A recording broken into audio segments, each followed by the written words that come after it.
All right, we are live.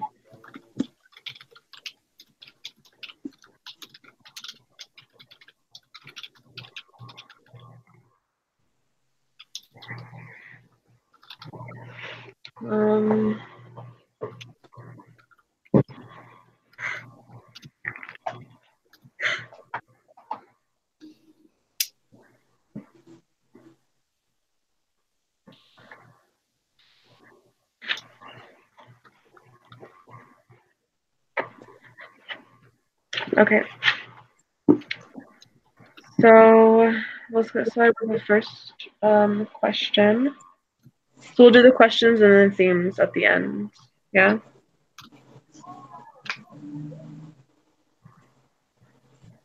Yep, sounds good.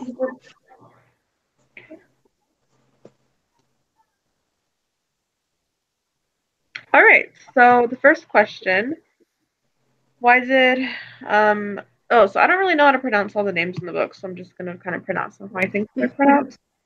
Why did Mier choose to incorporate the story of Cinderella into her story?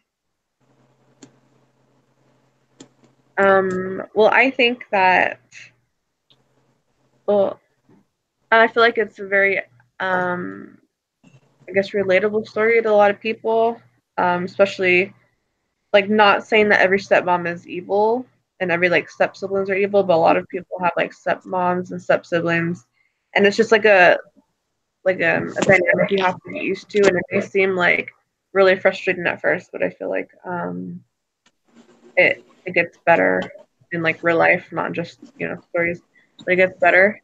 So maybe she just wanted to reach out to that audience and like put a cool like futuristic twist on it, just to make it seem not like the exact story of Cinderella. So yeah. I think she didn't only choose it because what you said is true. Yeah, it's relatable. But people, it's well known. Like people know about it. There's a million. I don't know how many Cinderella movies I've watched, but I've watched at least five different besides just a cartoon and um. But I think she uses it, because most people know about it. It's just one of those things. And then she adds her own twist on it and stuff. And I like the parts where she even, um,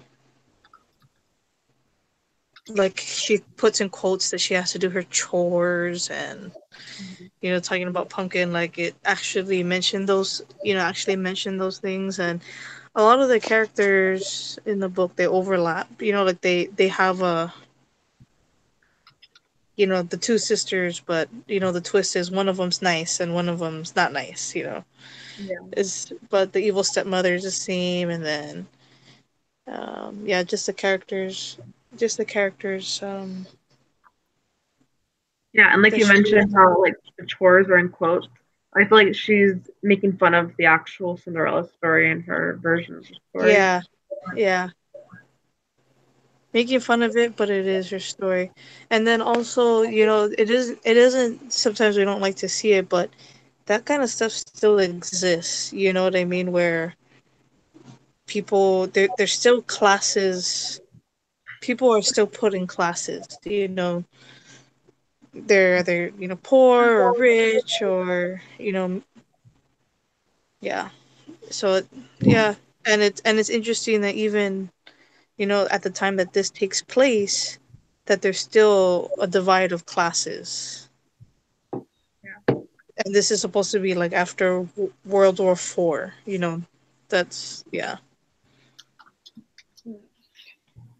Well, for me, yeah, I think it's really relatable for everyone. That Cinder was like discriminated in the story just because she was a cyborg, and everyone, I think we go through that. Like we feel like we're discriminated in our own way, and I think one of the reasons was, you know, Cinderella is very popular for everyone, like for all of the ages, and so all of the people knows how the story goes. So for the book, like it made it easier for us to follow the plot. Like we don't have to really contemplate what it's saying. Like we know what's gonna happen. We can understand it clearly. Yeah. Okay, so the next part of that question is, why has this fairy tale remained popular for adaptations and retellings over the years? I think we kind of answered that. Like it's What was the question again, Lauren? the question, why has this fairy tale remained popular for adaptations and retellings over the years? Why has it remained popular? Yeah, I think we pretty much answered that. That it's relatable and Mm-hmm. you know, it's interesting. I don't even know what the original story is. I was reading kind of the history back on just Cinderella in preparation before reading this book, and I was just looking at how many different adaptations and variations there are of Cinderella, and that didn't even have any of those that I've known about and watched, like the remake of a movie. I Cinderella has been remade so many times. But I think what is interesting is that even though, like with Cinder, it's like its own version of Cinderella, that knowing that it is, you can come up with certain like conclusions in your mind. You already it in my mind, it's related to Cinderella, but what's interesting about this one is it doesn't have a to me, it doesn't have a happy ending. It hasn't ended, like the story hasn't ended. Mm-hmm. Like it just kind of, cut off, and okay, so it makes me want to read the next Yeah, the I know. I next was just talking to my five husband in about the that on like buy the next rest five of in it. the series. I was like, I told my husband the same thing. I think I'm gonna buy the other 5 books. He's like, after the class, after the class. I'm like, yeah. So this is interesting because I like that kind of stuff. But Mm-hmm. um, yeah, a simple storyline, but can be. I think people continuously and still use it because they can put their own twist on it, like she did, like Mayer did, and still keep it relatable. But it's more, to me, even though this is more futuristic, it's still more relatable than it would be like the original one that I'm thinking of, like the cartoon, where you go to a ball and like, and there's a prince, and you know what I mean. That, yeah. Anyways, Yeah, I totally agree with that. Um, and I just feel like I don't know if you mentioned this, but it also speaks to like little girls, especially. That's like the main um like crowd for that type of like the princess stories, because every little girl wants to be a princess, and every little girl wants to like have these beautiful dresses and shoes and talk to animals. So I think that's the reason why, especially like no offense to Disney, but they like really feed on that, on like their like princess stories, and they just remake them over and over again. I feel like so yeah. yep, Um, good point. And it actually, and because we all kind of remember those stories from when we were young, to me it kind of brings back the childhood memories of those stories or of those experiences, back into our minds. mhm. Yep. And then if another person were to like give another version of the story, then our like inner child is like, oh, I want to read that because we remember from when we were Right. children. Um, okay, so second question. What do you think are the audience and purpose of Cinder? Which again, I think we already answered that a little bit. Um, the audience, I definitely feel, well, I to me the audience is not, you know, it's not something that a kid, a small child would read Yeah. and necessarily relate to. But I think even teenagers, and then even at our age, um, where maybe some people are still trying to learn how to fit in, Mm-hmm. or see where they fit into society, um, and also people who are. It's to me, it's similar to American-born Chinese, like Cinder's having a hard time accepting who she is as she finds out who she is.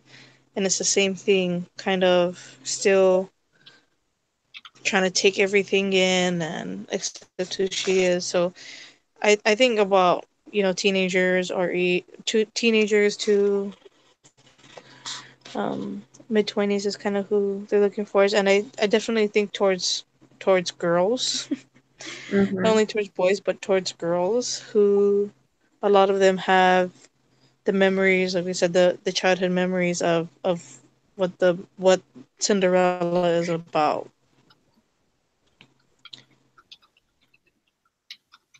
Yeah. What was the second part of that question? Um, oh. Um, so the question is, what do you think the audience and the purpose of Cinder? Like, what is the? Did we answer that one? The purpose. Yeah, I think it's to me it's the same thing as the purpose is reflecting the themes that I thought of the book was the purpose was to help girls, help young teenage girls, adolescent girls accept who they are. Um, yeah, Mm-hmm. that was my main page.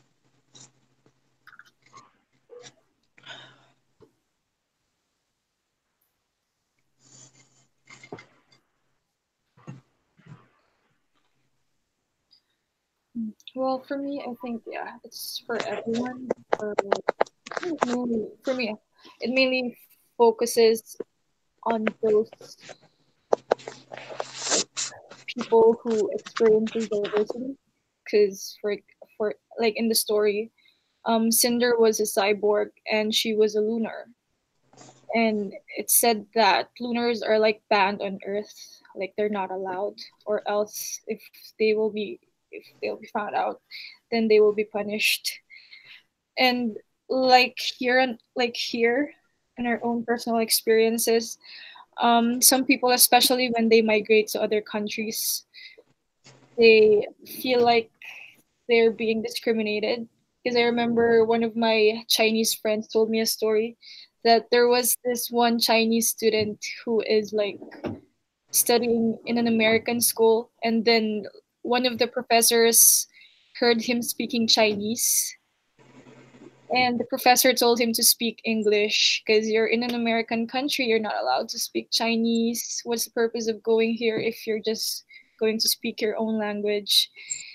And so the professor was asked to, like leave the school for his behavior. And so I think it's just the same with the story. People with different culture, with different races, when they go to a different place, they experience those stuff just because they're different from others. And I think that's also the purpose of the story, to teach us a lesson. Mm-hmm. Yeah, I agree. Are we ready for the third part? Wait, no, I think there's another part. Oh, so the other part of this question, um, like speaking of the purpose, how was it received and why? Um,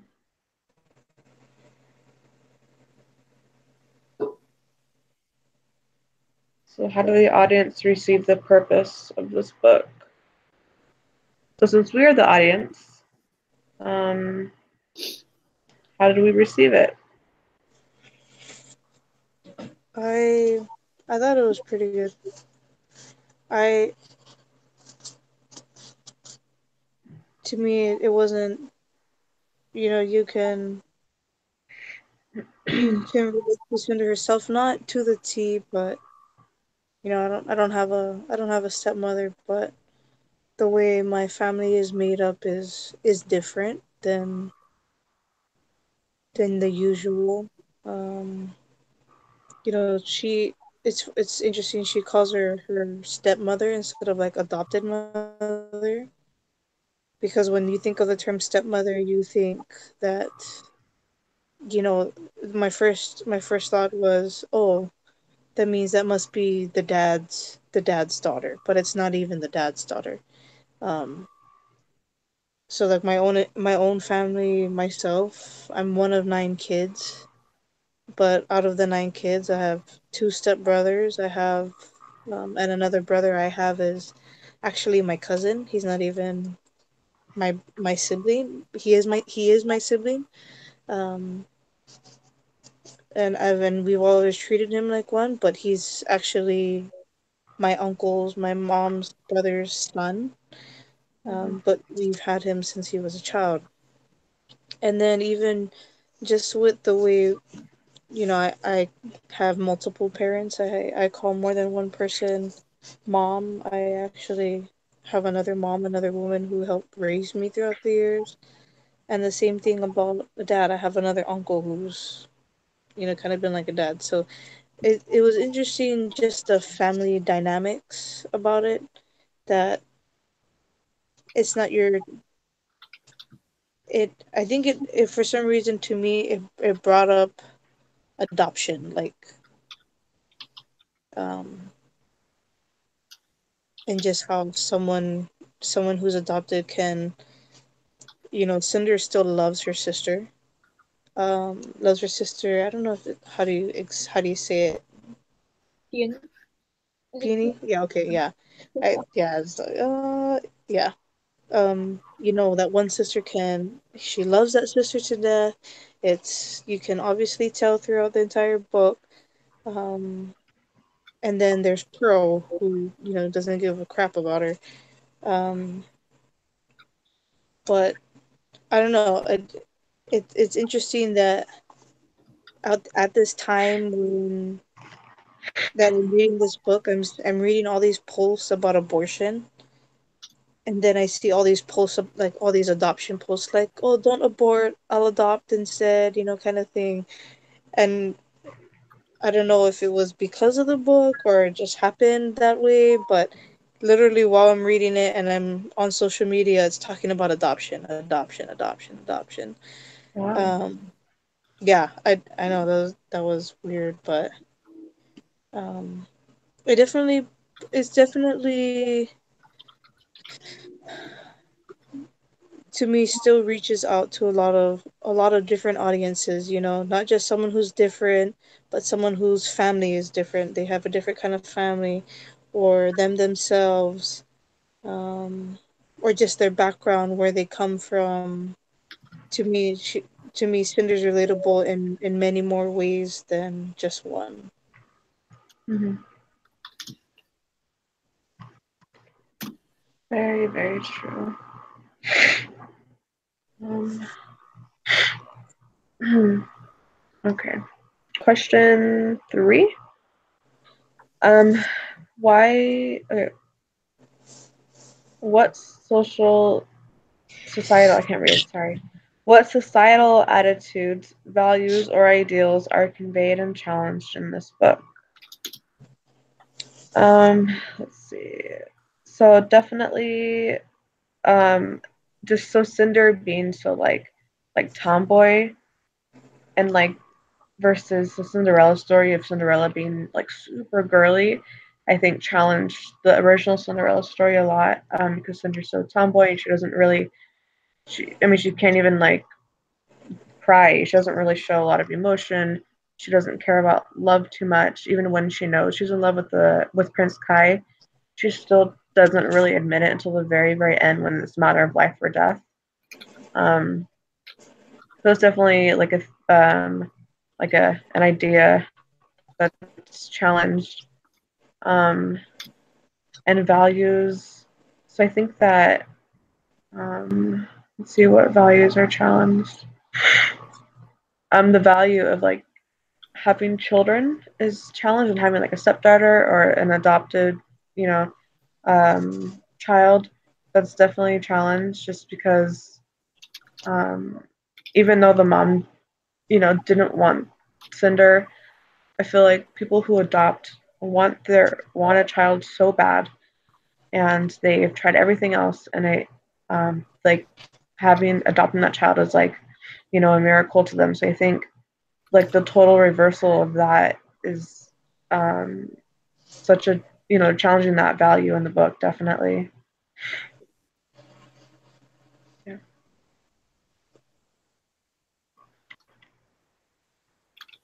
Anyone else? Sorry, can you read the question one more time? Yeah.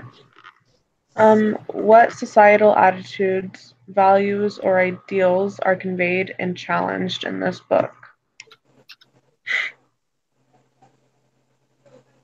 Um, so to me, society says that, the best way to have a family, to me, what I think is that the best way to have a family is that children need two parents, and when the two parents marry, that those two parents, don't get divorced, and they take care of their kids, and that's the way. I hear a lot about that's the way that God planned it to be. Um, but it goes back to that adoption. To me, it goes back to the adoption thing where there's more than one way to have a family. There's more than one way to create a family. Um, I don't want to get all political or anything like that, but it. And then on another note is that, so like the entire time the stepmother, she blames Cinder for everything. All of the hard times in her life is because of Cinder. Um, and where was I going with that?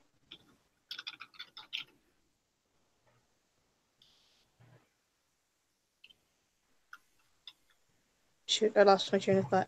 Um,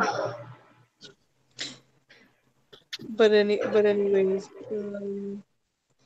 I think what was interesting to me was that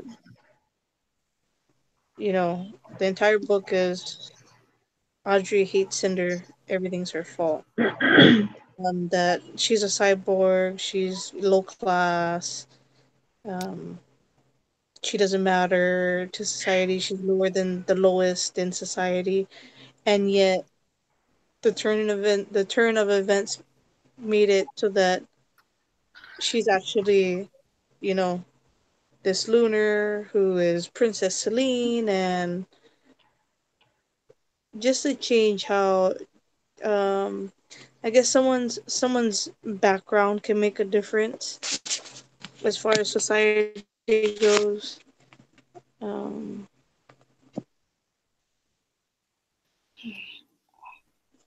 Okay, I think yeah, one of the issues here is like um, having lowest self-esteem. I notice it in Cinder, like she has very low self-esteem, and this is where my like quotes answer. Like there was this one conversation where Aiko, is it Aiko, was talking to Cinder, and he was like telling her that Cinder can have a chance to dance with the prince, and Cinder's response was, "Why would the prince dance with me?" Like she sees herself as not worthy, or she thinks that the prince doesn't have like any desire to even dance with her because she thinks low of herself. And there was also this one quote where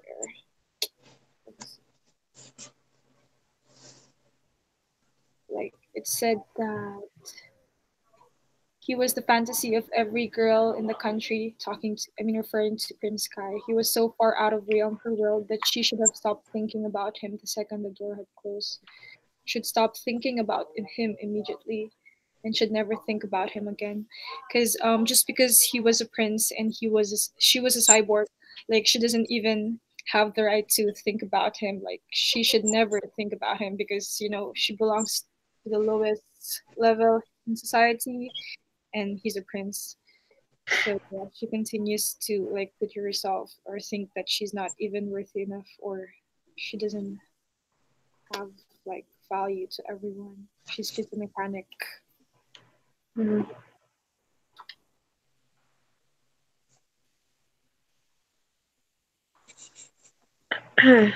Yeah.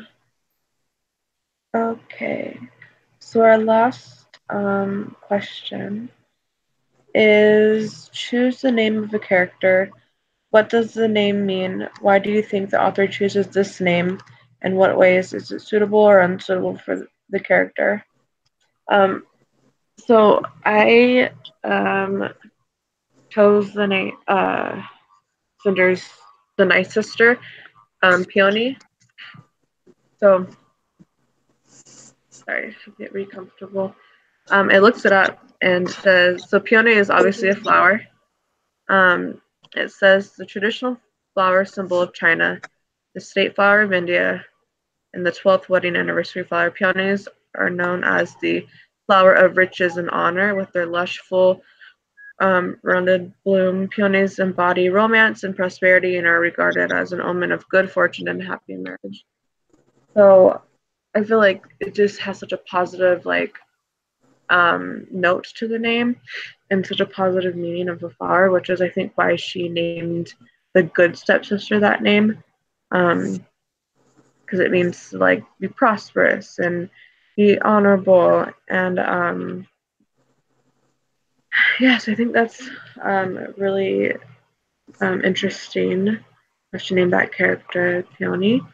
Let's It's see. funny.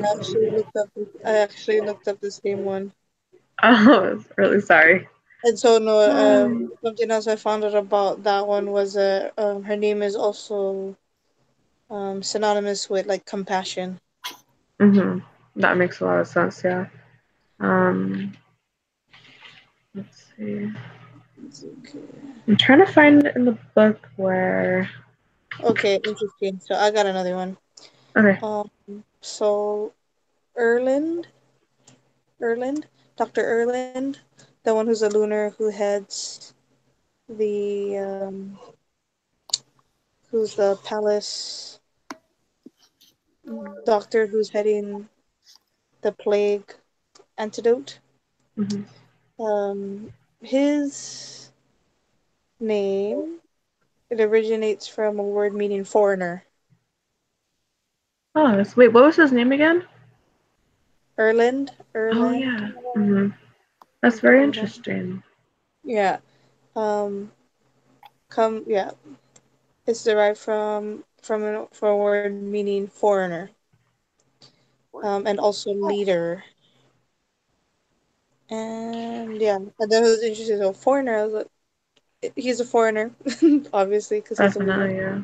But I just thought that was a random name. I just thought that was a random name, and now I looked up the meaning and it means foreigner. So very fitting for him.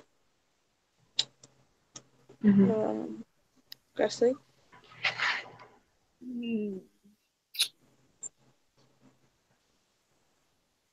I think I haven't prepared for this question. Okay. As you're looking, so I was trying to find a quote. Let's see. I found So it. Good. what? No, go ahead. Oh, okay. um, let's see. Because in the very beginning, when they were trying on the dresses, Peony kind of like stood up for Cinder when Pearl was being a jerk to her, and so was the mom. Um, let's see. Dang, I can't find it. Oh, um, so the whole compassion thing that you're talking about, right here it says when the mom was talking about volunteering Cinder in the very beginning to the study, Yone says, "We can't volunteer Cinder. I need her to fix my port screen." So obviously, that's not the only reason why she wanted Cinder to not be volunteered. It was obviously because she has compassion towards Cinder and she actually like loves her as a sister, and she doesn't want her sister to go and possibly die. So I think through her excuses of like, oh, I need her to fix this, I need her to do that, she really does have compassion, and she always tries to like unconvince her mom and her sister of all the bad things that they think about her. And it like goes throughout the book too. Like the fact that she goes to the courtyard with her and she like hangs out with her, I think is like um another sign of like compassion and like love. Um because I don't think she's allowed to do that technically. Like her mom would not want her to go anywhere with Cinder actually. So that was another example in the book.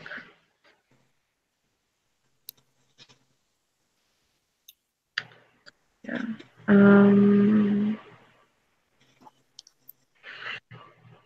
Oh, so Cinder's name. Like we know it comes from Cinderella. We know what it is.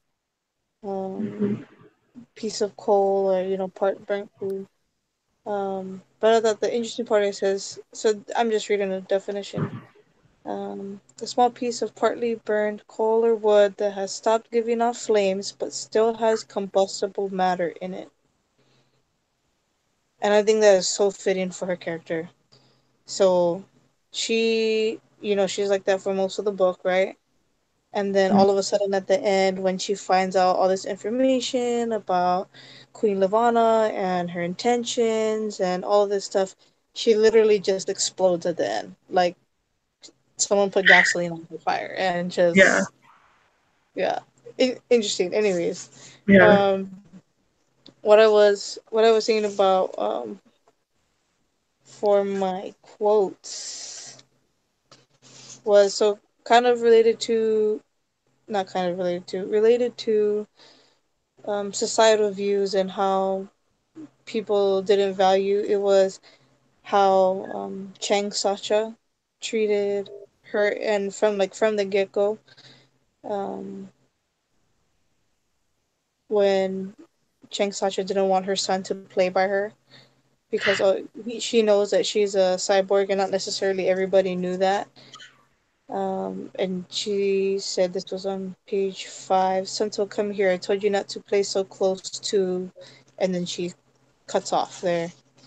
Um, and then kind of how you were talking about the sister, um, about the sister.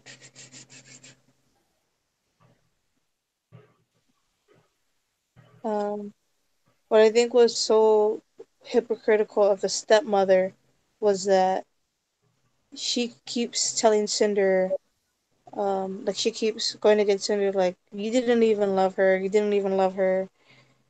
How could you be so selfish? This was after Peony gets taken away because she has a plague. This is when she gets back home. This is on page 63.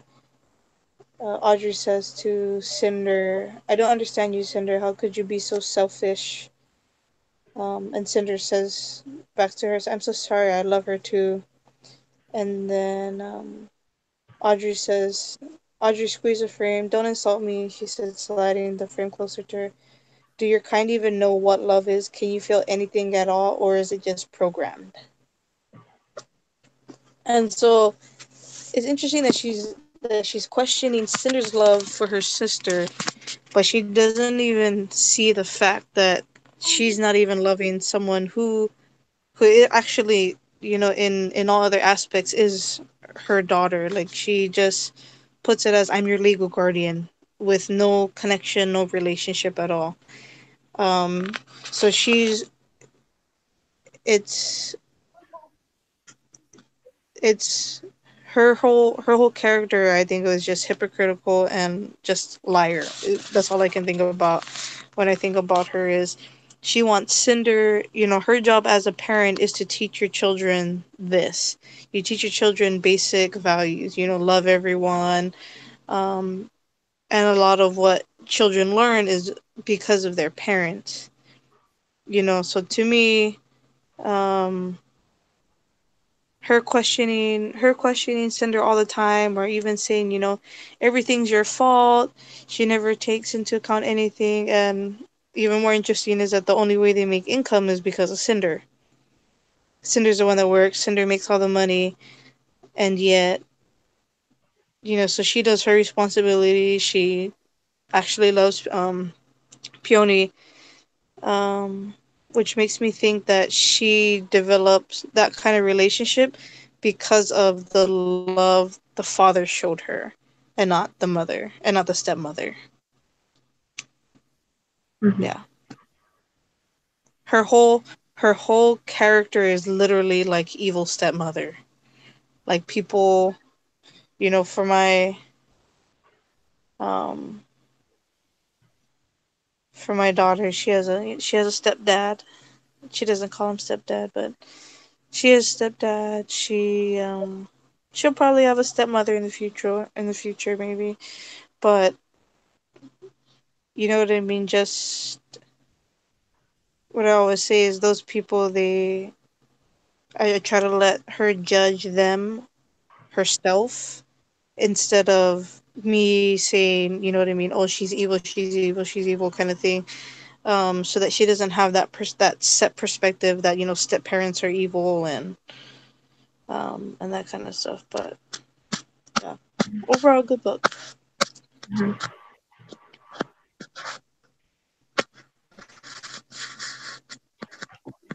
I got my two quotes. Grassley, you got your two. Yeah. Can you guys just send Lauren, me your two quotes so I can include it in the paper? Can we yeah, what? Can you send me your two quotes from the book so I can just like include it in the paper? Mm-hmm. I can. Um, yeah, I think I haven't constructed a full thesis statement yet, but um, I wanted to. I'm not sure if I want to focus on the same thing. Self acceptance of Cinder and follow and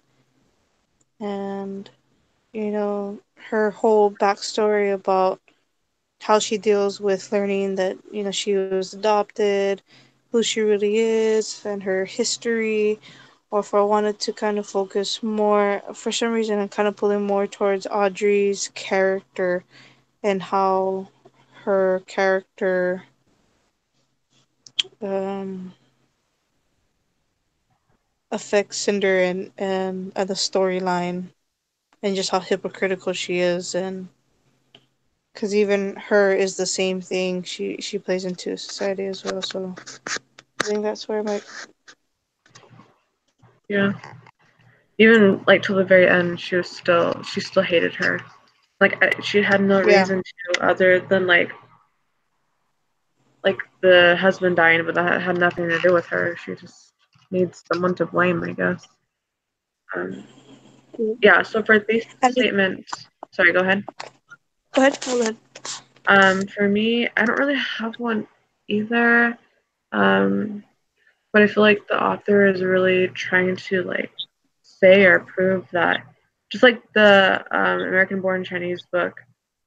Um, yeah, it's just like accept yourself for who you are. Like even if ever like no one else accepts you, like you should start by accepting yourself, and then once you see yourself, like, once you start loving yourself, and that's gonna just like radiate to other people to start loving you the way you are too. Um, yeah. Yeah, for me too, I don't have really an exact thesis statement, but I think I'm gonna focus on how like discrimination can lead to losing self-esteem. I think I'm gonna focus on that. Mm. Mm. Cool. Let's see. Nope. Um, I think we addressed everything. Yeah. I think so. Yeah. Yeah. Overall, good book. It was a lot to take in. To me, I feel I'm not sure how to. To me, there wasn't like one climax. There was like multiple. Yeah. Yeah. The typical book that how it goes like that is just not. Cinder Mhm. is like Like a freaking. rolling hill. I was like, okay, that's not the climax yet, and then I'm like, okay, where is it going to next? And even getting to the end, I was like, seriously, is that how it ended? Like, Yeah. I know. Yeah, I was the same. I was like, this is the end, and it doesn't even say like, oh, she's gonna go find him. Like, I mean, right. it implies it when she like firmly holds her like new parts, but that's pretty much all the author gave us, which I think was so mean. But I think suspense is very, very, very I alive in know, this book. gosh, seriously.